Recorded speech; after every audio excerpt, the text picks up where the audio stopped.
There's a rumor going around that Ripple is going to be burning 42 billion XRP, and I think that's interesting. But at the same time, I've been seeing articles along these lines. 77% of the 5 million XRP wallets hold below 500 XRP. How is this bullish for global adoption? So let's talk about that and this. Ripple's future unveiled.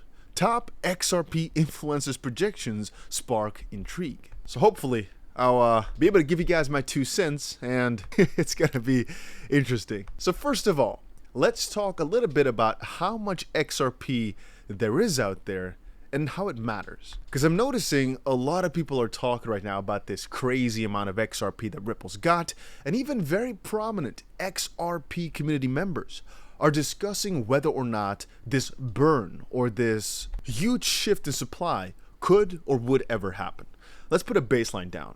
There's 100 billion XRP in total, out of which about half is in Ripple's possession, of which most of it is locked in a special XRP account type called escrow.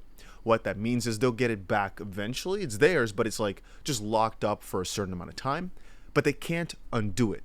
They've only locked it in 2017 as far as I understand, mostly just because they had access to all the money. People were afraid they were going to dump it, and now because of the escrow accounts, they can't. They get 1 billion XRP every single month, of which they lock 800 million or so back about 5 years into the future, meaning if they stop sending all the money back every month for the next 5 years or so, they'd be receiving a little bit less, but they'd be receiving 1 billion XRP a month, and that's about it to it. Now, the reason people sometimes speculate that Ripple could burn all this is because, well, they don't ever really need all this XRP. They don't count it on their balance sheet, and I guess now because of this lawsuit with the SEC, they can't programmatically sell to institutions either, so perhaps it'd be in everybody's best interest to get rid of it like Stellar did.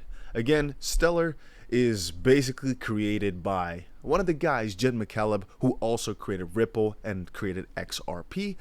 And they went along the way of, let's burn the majority of what we, Stellar, have and just let the market decide a lot of things and let's not act like we're the foundation that controls the price, controls all the tokens, all the coins. Positive side and negative side. Positive side of burning all this is, well, you get a little excitement. You know, the price, theoretically speaking, could double because now there's half supply, and well, you're less afraid of the foundation dumping on you, so that's kind of nice. Negative side is usually it doesn't really affect price because these coins were not circulating anyway. It's the same thing for the 1 million Bitcoin owned by Satoshi. Nobody really thinks about them as being in circulation because we don't know if they're ever going to be moved. With Ripple, with Stellar, if they've got a lot of tokens, but they've basically said, we're never going to touch them, we're never going to sell them, and they don't actively move them around too much, people don't consider those to be like, well, sellable. So the price won't necessarily change that much the moment they get rid of them. Another one is these coins are there to fund development of the ecosystem. So the moment that they're gone, it's up to now the actual community to get these things done and funded, which to some extent actually lowers the results of the project. Well, hypothetically, meaning if Ripple got rid of this, all of a sudden the price would increase a bit, but now all of a sudden, instead of Ripple funding these developments for the XP Ledger, the people are going to have to do it with potentially the gains they've gotten now, because that's the value proposition, right? They get rid of all this XRP, but in return, the people that now have the XRP take over this role, as that's what they've burnt the XRP for getting rid of all the funding and making sure the funding comes from within, which is, again, a very interesting value proposition, because how sure are we that the people would actually pick up and go toward or funding the ecosystem instead of just taking these gains and enjoying it, but then XRP kind of lying flat from here on forward, as again there's no more money being put towards development. You might say, well, but they should only burn X amount. And that's a discussion you could have, but then again the question becomes, what is the XRP that's right now in escrow being used for, and is or are we better off getting rid of that than it being put to some sort of use? Because in theory, it can still be burned. All right, if the majority of people decide that it's best, there are ways to go about it. The only question is, would that actually be the best thing? And I've seen many people discuss that it could be. And even a while back, Brad Garlinghouse, the CEO, said if the community really wanted them to burn the XRP, they'd think about it, or if that were to be best for the ecosystem. Then again, like I've also stated, one of Ripple's ex-developers, director and software engineer 𝗓𝗏𝗄𝗏, actually stated that it does not really have that much of an effect on the price. And I'd like to say right now, even if Ripple does burn it, you'll probably see a pump one day, like with the settlement, but the price will probably come back down because so did it do for Stellar, and it doesn't really make sense for the price to stay up because these coins are not in the circulating supply anyway, so it's mostly just hype.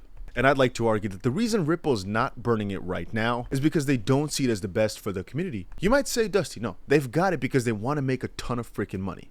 It's possible, but think about it like this. They've already got themselves multiple billions of XRP.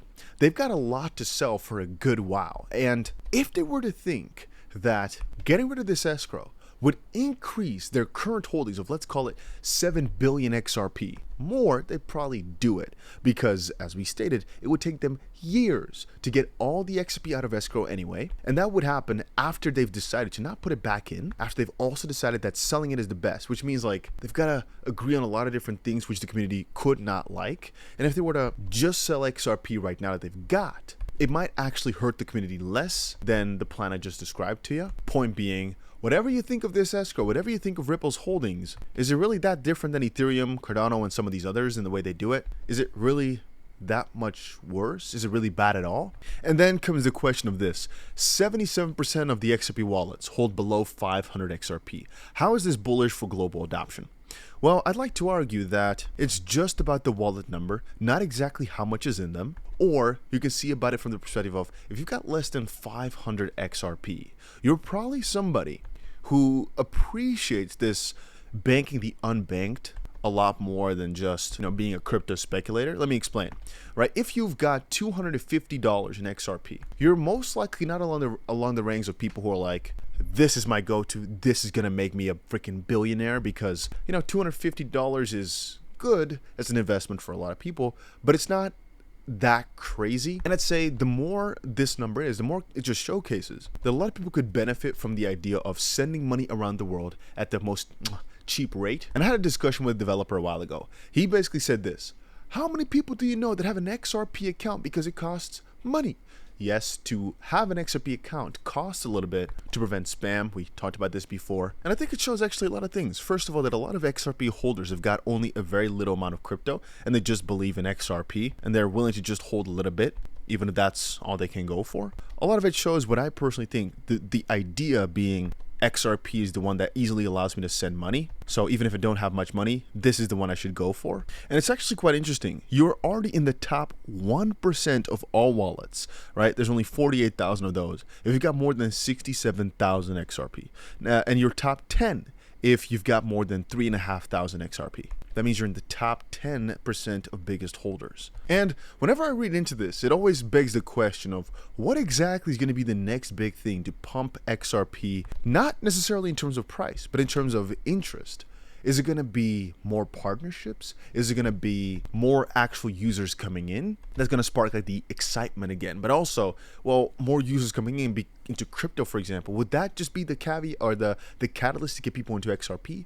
What brings more accounts? It's a really interesting question, because we've often talked about how the SEC stopped a lot of the XRP development for a couple of years. And it's interesting to speculate how far it would have been had the SEC never joined, because right now they've got the clarity. So in theory, the process should be able to go quicker from right now on forward. And I guess the moment they go for an IPO and things of that sort, things could go even wilder. But right now, I wanted to quickly bring up one thing that's being talked about is like a little combination of sorts, right? You understand there's a lot of independent XRP holders, small fries, big fries, a lot of just independent people and companies. And they all see Ripple has such a major share in all the XRP. People are thinking, why not separate completely from Ripple and just continue on with XRP without them? Some people are afraid the moment that Ripple would IPO, that the thoughts as to what to do with all the XRP that they've got would change. And here's, for example, 𝗓𝗏𝗀𝗏𝗀𝗏, who said, hypothesis: if/when Ripple IPOs, they eventually move X border payments to a subsidiaries, making payment licensing cleaner. detaching the brand from XRP somewhat as the main co-markets for crypto infrastructure, it'd be a change from the old claims of Ripple is a payment company. This in turn could free up XRP payment development as its own company. It could be tax advantageous if registered outside of the US. Even though Ripple remains in the US, shareholders wouldn't need to vote to acquire companies. A payment subsidiary could buy up all the little remit codes. Perhaps part of this is because the philosophy behind XRP is X because of no country and RP for ripples, as again these XRP were called ripples before, they just changed it a little bit later. And perhaps eventually they want to completely detach even more from Ripple. Then again, back to the basis, there's another reason why Ripple might want to get rid of escrow, which is just the philosophy a lot of people seem to agree with, that is, well, if Ripple has so much XRP still locked up, why would any one single party join the game? Because Ripple's got too much skin in the game.